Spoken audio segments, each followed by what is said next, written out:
Njia moja ya kuunganisha Kenya ni kutafuta marafiki kutoka kila sehemu ya Kenya.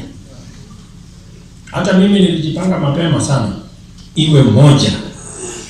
Yale tunasema kwa maneno tunayatimiza kwa vitendo. We want to gel and work and network this country into one unit. Mimi nawauliza vijana, na hata nimeanza na vijana wa kwangu na wasichana wa, mimi nawaambia tunataka tuangalie dunia hii, kuna watu wengine huko hatujui. Hii chama ndio Mheshimiwa Naibu wa Rais atakuwa president ndani yake. Kwa nini? Kwa sababu ile investment iliwekwa, hata makabila yote wakakuja kwa hiyo chama. Tutarudi tena kuinvest. Kurudi kwa regional party. Sasa unasikia huko Mombasa watu wameanza kusema tutaunda chama yetu kidogo. Hiyo tukirudi huko tutakuwa tunarudi nyuma. Ile mimi nataka kuomba nyinyi viongozi wa kanisa. Unajua hata Yesu aliletewa majaribu.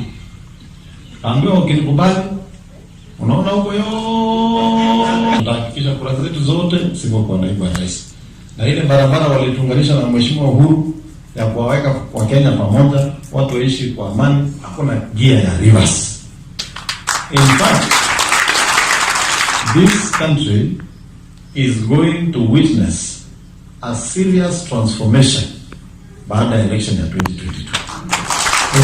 Tunasema hii ni ile walimu walikuwa wanatufunza kwa hesabu inaitwa matrix 0110 transformation. Yaani inaenda laini yenye wale watu walikuwa wanafikiria wewe sienda namna hiyo watashangaa.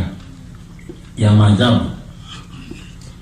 Ukiona makanisa wametangaza tutamalizia kwa kanisa, I'm not sure anybody else would want to dare